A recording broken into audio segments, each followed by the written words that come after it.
Hello students, आज हम लोग जो चैप्टर्स चल रहा था सिस्टम ऑफ पार्टिकल्स उसका एक टॉपिक मोमेंट ऑफ फोर्स के बारे में बात करने वाले हैं। तो पहले कुछ सेक्शन में इसी चैप्टर का सेक्शंस में हम लोग देख चुके हैं कि for each and every linear quantity translational motion के लिए हर एक जो क्वांटिटी होता है उसका एक इक्विवेलेंट क्वांटिटी हम लोग को मिल जाता है। कहाँ पे? रोटेशनल मोशन में। जैसा कि वहाँ पे वेलोसिटी, यहाँ पे एंगुलर वेलोसिटी, डिस्प्लेसमेंट या angular displacement, acceleration, angular acceleration, हर एक चीज़ का एक इक्विवेलेंट चीज़ मिल जाता है। अब हम लोग क्या करेंगे, फोर्स का इक्विवेलेंट चीज़ क्या है वो निकालने की कोशिश करेंगे। ठीक है, तो यहाँ पे इसको समझने से पहले हम लोग को रिकॉल करना है न्यूटन सेकेंड लॉ के बारे में। वहाँ पे क्या पता चलता है, या फिर हम लोग न्यूटन फर्स्ट लॉ से ही पता चलता है कि किसी भी बॉडी में एक्सेलरेशन क्रिएट करने के लिए बाहर से क्या लगाना पड़ता है? फोर्स लगाना पड़ता है। ठीक है, किसी भी बॉडी में अगर वो रुका हुआ है तो उसको चलाने के लिए, या फिर वो चल रहा है आराम से, उसका वेलोसिटी इंक्रीमेंट करने के लिए या फिर डिक्रीज़ करने के लिए, मतलब उसमें कोई भी चेंज लाने के लिए, या फिर हम लोग बोल सकते हैं कि उसमें कोई भी मोशन में बदलाव लाने के लिए जो बाहर से देना पड़ता है उसे हम लोग क्या कहते हैं? फोर्स कहते हैं। तो सिमिलरली यहाँ पे हम लोग फाइंड आउट करेंगे कि किसी भी चीज़ को घुमाने के लिए, मतलब उसमें कुछ एंगुलर एक्सेलरेशन क्रिएट करने के लिए, जो रेस्ट में है उसको हम लोग घुमाना चाहते हैं, या फिर जो यूनिफॉर्मली घूम रहा है उसको और तेज़ी से घुमाना चाहते हैं, मतलब उसमें कुछ एक्सेलरेशन क्रिएट करना चाहते हैं। कौन सा एक्सेलरेशन? Angular acceleration. तो एंगुलर एक्सेलरेशन के लिए क्या क्या ज़रूरत है वो हम लोग आज देखेंगे। ठीक है, किसी भी चीज़ को चलाने के लिए या फिर उसमें कुछ बदलाव लाने के लिए फोर्स चाहिए, तो किसी भी चीज़ को घुमाने के लिए क्या चाहिए वो हम लोग आज देखेंगे। ठीक है,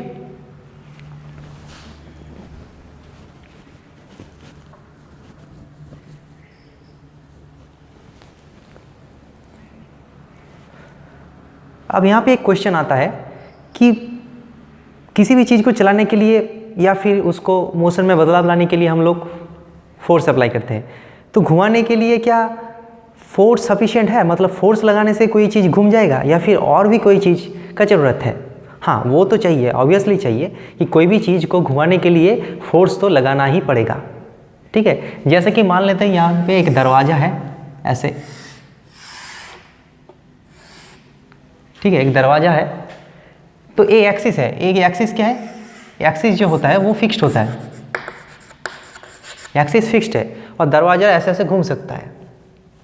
ठीक है, यहाँ पे हम लोग एक एग्जाम्पल लेते हैं। मान लेते हैं कि हम लोग के पास एक दरवाज़ा है, इसका एक्सिस ए है, ऐसे एक्सिस है, तो इसको अगर फोर्स लगाएंगे तो वो घूमेगा, इसको फोर्स लगाएंगे तो ऐसे घूमेगा। मतलब इसको एंगुलर एक्सेलरेशन क्रिएट करने के लिए क्या चाहिए? फोर्स चाहिए। जितना ज़्यादा हम जोर से फोर्स लगाएंगे, मतलब जितना ज़्यादा फोर्स लगाएंगे उसमें उतना ही तेज़ी से वो घूमेगा, मतलब उसमें उतना ही ज़्यादा एंगुलर एक्सेलरेशन क्रिएट होगा। तो हम लोग बोल सकते हैं कि एंगुलर एक्सेलरेशन अल्फ़ा फोर्स के साथ रिलेटेड है, प्रोपोर्शनल। मतलब जितना ज़्यादा हम फोर्स लगाएंगे उतना ही तेज़ी एंगुलर एक्सेलरेशन क्रिएट होगा। क्या ये सफिशिएंट है? और या फिर और भी कुछ भी चाहिए? और भी कुछ चाहिए, और भी कुछ चाहिए। यहाँ पे देखो, अगर हम लोग किसी भी दरवाज़ा को खोलते वक्त बाहर की ओर फोर्स लगाते हैं एकदम साइड में, तो इजीली हम लोग खोल पाते हैं, लेकिन हम लोग एक्सिस के बहुत करीब अगर हम लोग फोर्स लगाएंगे तो इतना आसानी से हम लोग उसको नहीं घुमा पाते हैं। इसको देखना करके, जितना हम लोग एक्सिस से दूर में फोर्स लगाएंगे उतना ही ईजी होगा उसको घुमाने के लिए। अगर क्लोज में फोर्स लगाएंगे तो वो दिक्कत होगा। तो जितना दूर में, मतलब एक्सिस से जितना दूर में हम लोग फोर्स लगाएंगे उतना ही ज़्यादा ईजिली घूम सकेंगे। इसका मतलब जो एंगुलर एक्सेलरेशन है वो सिर्फ फोर्स के ऊपर डिपेंड नहीं करता है, वो इस बात के ऊपर भी डिपेंड करता है कि वो फोर्स कहाँ पे लग रहा है।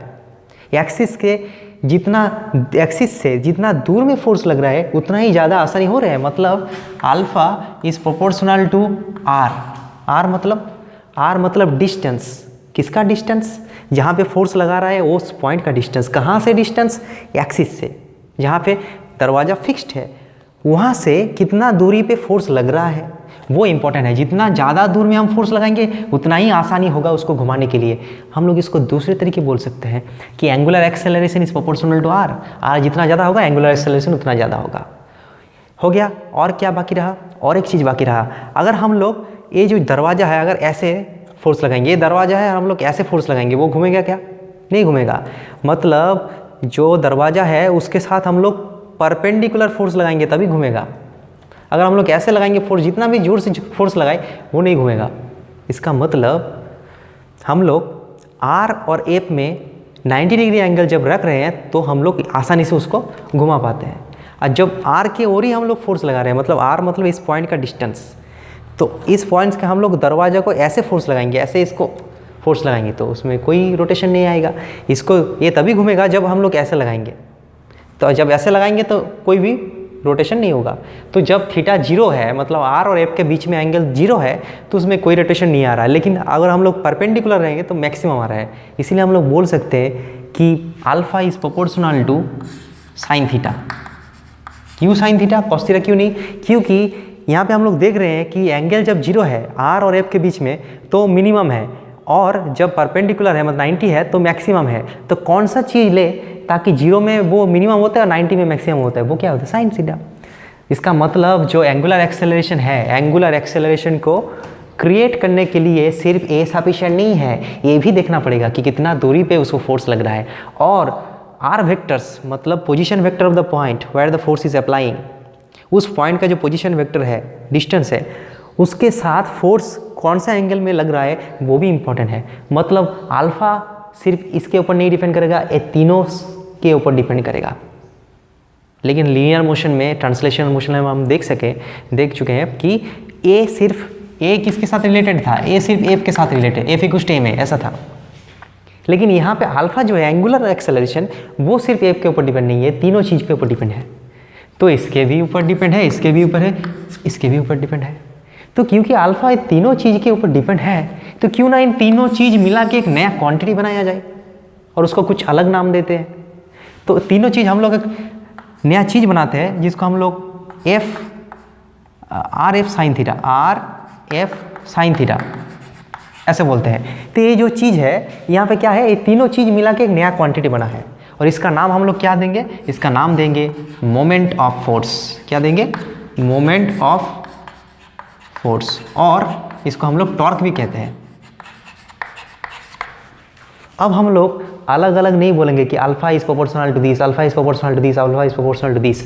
अब हम लोग डायरेक्टली बोलेंगे कि alpha is proportional to torque, क्योंकि टॉर्क के अंदर सारी चीज़ है, तो अलग अलग बोलने का ज़रूरत नहीं है। तो अब हम लोग क्या करेंगे, तीनों मिला के क्या हो जाएगा? Alpha is proportional to R F sine theta. और आर एफ साइन थीटा क्या है, उसको हम लोग एक नया क्वांटिटी का नाम दे दिया, वो क्या है? टॉर्क। तो हम लोग बोल सकते हैं alpha is proportional to tau. समझ में आया? मतलब वहाँ पे A is proportional to F था, तो यहाँ पे alpha is proportional to torque आएगा। मतलब एंगुलर मोशन के लिए फोर्स का काम कौन करेगा? मतलब वहाँ पे फोर्स लगाने के बाद ए क्रिएट हो रहा है।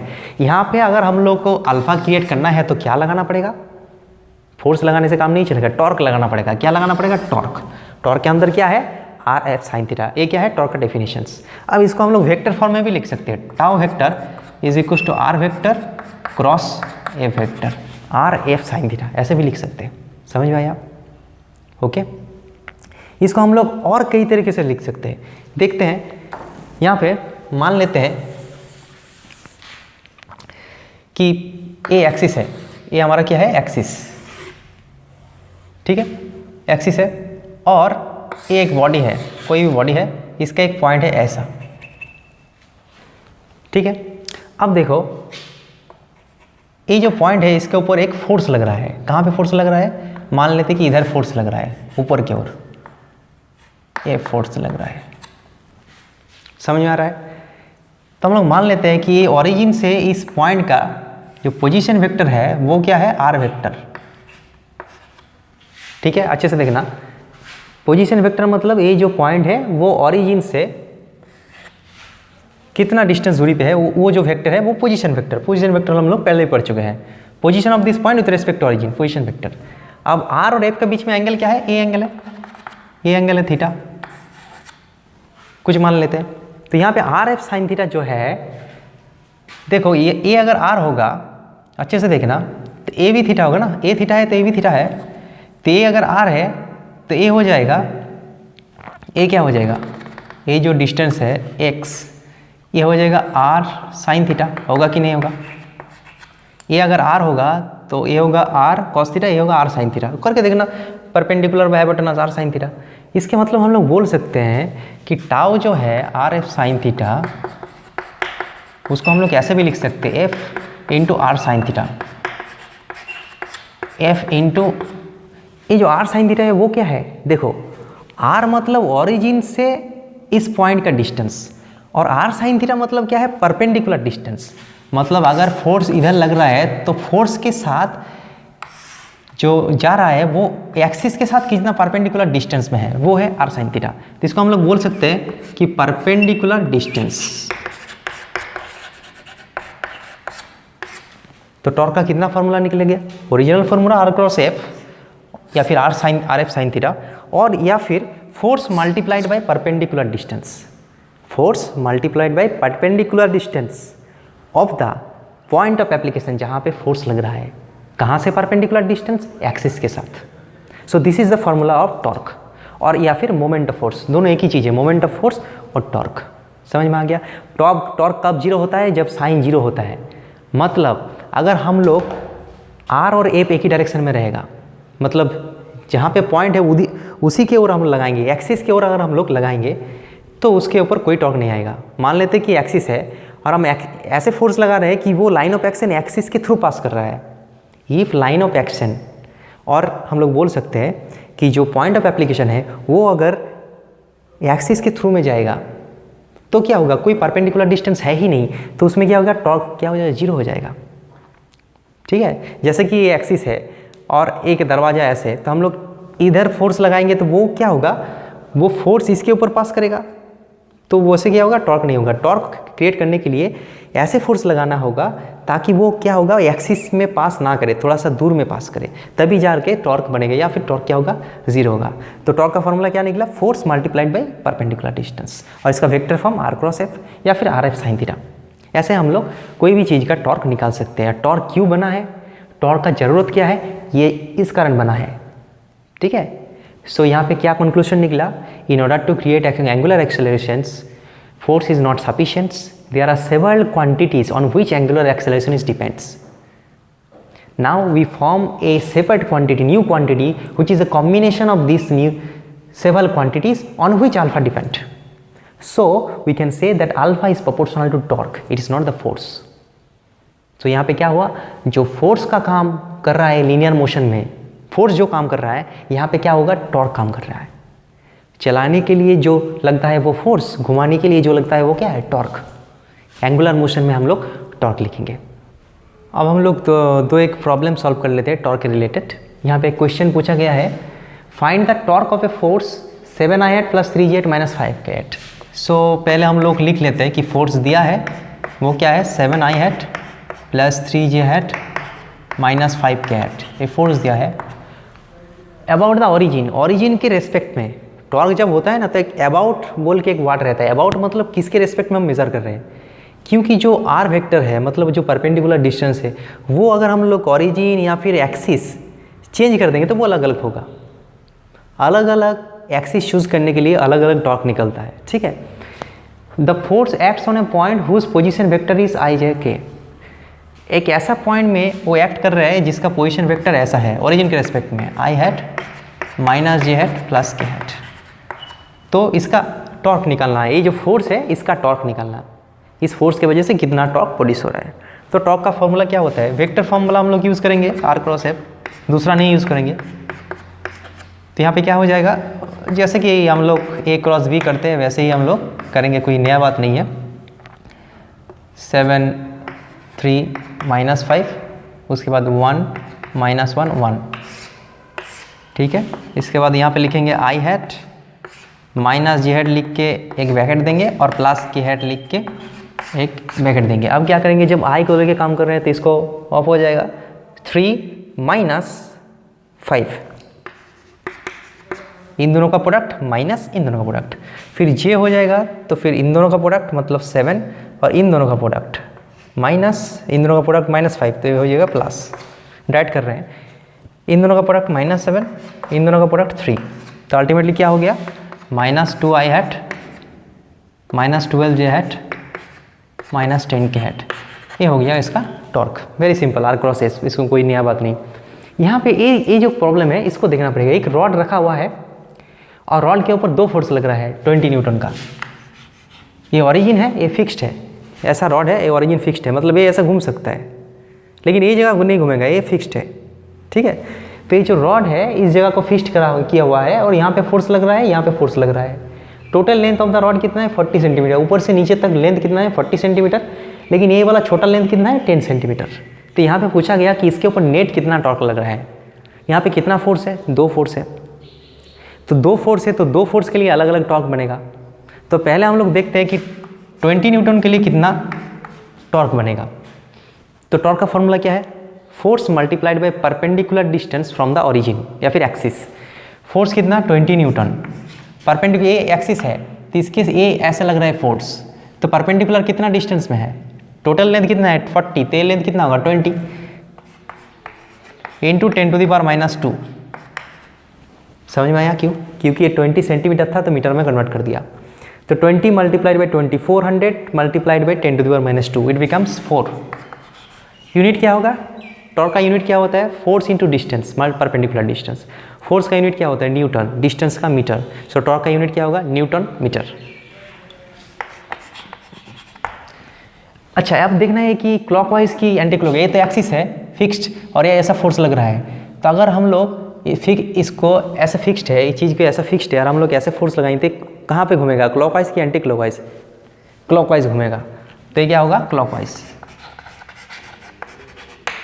जैसे कि लीनियर मोशन में दाएं तरफ हम लोग पॉजिटिव पकड़ते हैं तो बाएं तरफ नेगेटिव, इसी तरह यहाँ पे भी हम लोग पॉजिटिव नेगेटिव पकड़ेंगे। जो सेंस क्लॉकवाइज होगा उसको हम लोग पॉजिटिव मान सकते हैं और एंटी क्लॉकवाइज होगा उसको नेगेटिव मान सकते हैं, ठीक है। फोर्स और टॉर्क ये की वेक्टर क्वांटिटी है ना, अगर दोनों ही क्लॉकवाइज में है तो ऐड हो जाएगा और एक क्लॉकवाइज एक एंटी क्लॉकवाइज है तो सब्सट्रैक्ट हो जाएगा। जैसे कि फोर्स अपोजिट डायरेक्शन में होने से क्या होता है सब्सट्रैक्ट हो जाता है। तो 20 न्यूटन के लिए इतना टॉर्क बन रहा है क्लॉकवाइज टॉर्क। अब नीचे वाला 20 न्यूटन के लिए क्या होगा, इसको कुछ अलग मान लेते हैं ना, 30 मान लेते हैं। 30 न्यूटन के लिए क्या होगा 30 मल्टीप्लाइड बाई परपेंडिकुलर डिस्टेंस, कहाँ से ओरिजिन से, तो ये एक्सिस है और फोर्स लग रहा है इधर। ये जो फोर्स लग रहा है लाइन, फोर्स का लाइन एक्सिस के साथ कितना परपेंडिकुलर डिस्टेंस में है, इतना डिस्टेंस में है, ये एक्सिस है और यहाँ पे रॉड को हम लोग ऐसे मार रहे हैं तो इतना डिस्टेंस है। ये डिस्टेंस कितना है, ये तो 10 है, तो ये बाकी कितना बचा 10, क्योंकि टोटल 40 है तो 20 तो 10 गया तो 10 है, तो 30 multiplied by 10 300,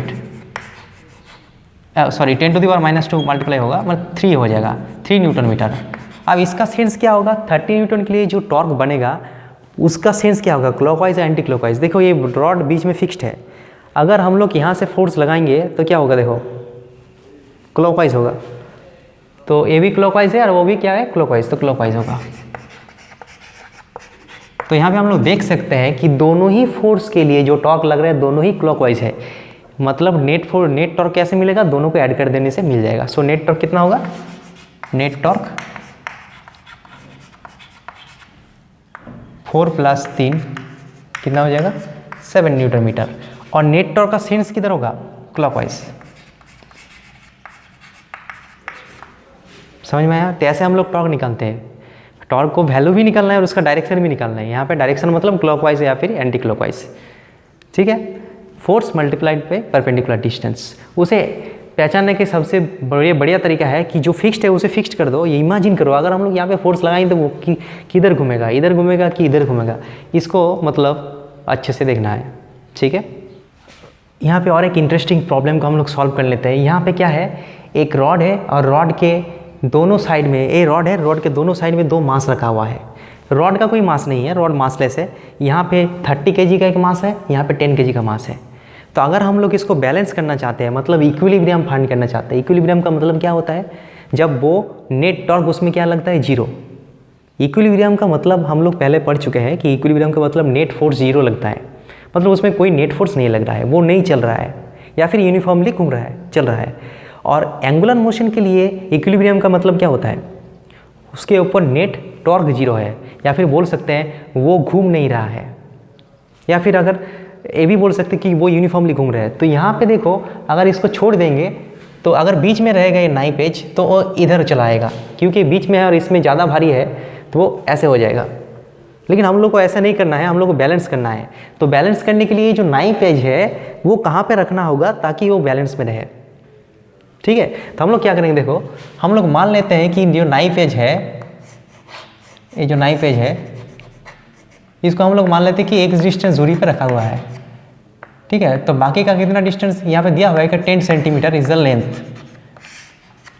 10 centimetre is the length of dot. तो यहाँ पे क्या हो जाएगा 10 - x हो जाएगा सेंटीमीटर।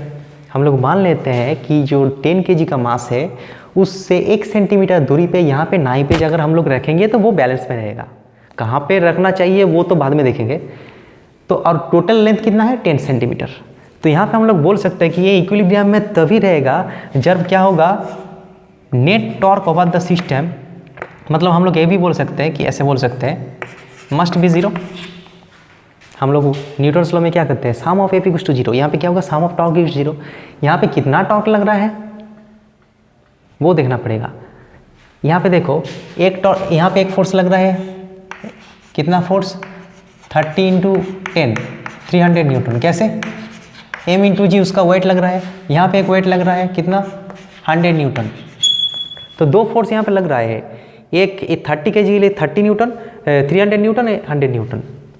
तो देखो यहाँ पे इसके लिए कितना टॉर्क, ए अगर फिक्स्ड है तो ए अगर हम फोर्स लगाएंगे इधर वेट उसके लिए क्लॉकवाइज होगा और इसके लिए क्या होगा, इसके लिए एंटी क्लॉकवाइज होगा। इसका मतलब नेट टॉर्क इक्वल्स टू 0।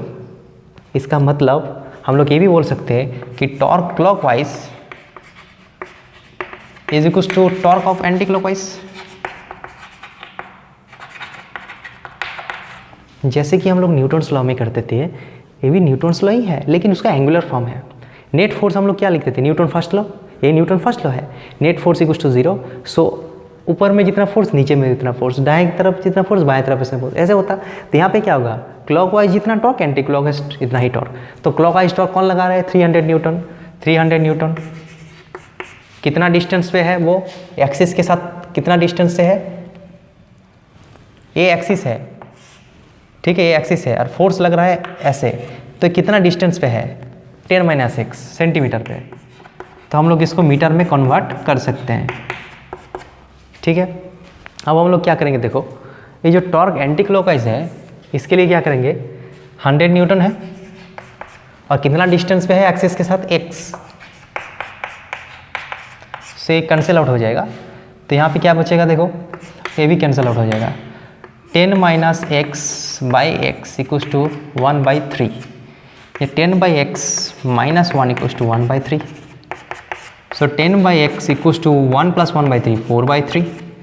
सो यहाँ पे आ जाएगा x इक्वल्स टू 30/4 7.5 सेंटीमीटर। मतलब आंसर क्या आएगा, अगर हम लोग को इसके ऐसा रखना है, इक्विलिब्रियम में रखना है ताकि वो ना घूमे, तो ये जो नाइफ एज है वो 10 kg मास से 7.5 सेंटीमीटर दूरी पर रखना पड़ेगा। ठीक है, क्या कितना दूरी पर रखना पड़ेगा 7.5 सेंटीमीटर। तो इसको लिखना पड़ेगा यहाँ पे, the knife age should be placed, it should be placed at A distance of 7.5 centimetre from 10 kg मास, तभी जाके वो इक्विलिब्रियम में रहेगा। वो बीच में रखने से इक्विलिब्रियम होता, कब होता, जब दोनों साइड में सेम मास रहता। लेकिन दोनों साइड में सेम नहीं है तो जिधर ज़्यादा मास है उधर शिफ्ट हो जाएगा, नाइफ पे उधर ज़्यादा रखना पड़ेगा। ठीक है, तभी जाके उसमें क्या होगा, सफिशिएंट टॉर्क आ पाएगा और दो बैलेंस हो जाएगा। तो वहाँ पे जो था यहाँ पे सेम रहेगा। वहाँ पे था फर्स्ट लॉ क्या था, sum over force must be 0 at equilibrium. यहाँ पे क्या होगा, sum over torque should be 0। First law क्या था, अगर एक्सेलरेशन नहीं है तो उसका मतलब नेट फोर्स 0 है। यहाँ पे एंगुलर एक्सेलरेशन अगर नहीं है तो नेट टॉर्क 0 है। वहाँ था एफ इक्वल्स टू ma, यहाँ पे होगा tau equals to something into alpha. वो उसको हम लोग बाद में फाइंड करेंगे कि वो समथिंग क्या है। लेकिन जो जो लीनियर में मिलता है उसका एंगुलर इक्विवेलेंट यहाँ पे भी मिल जाएगा। ठीक है।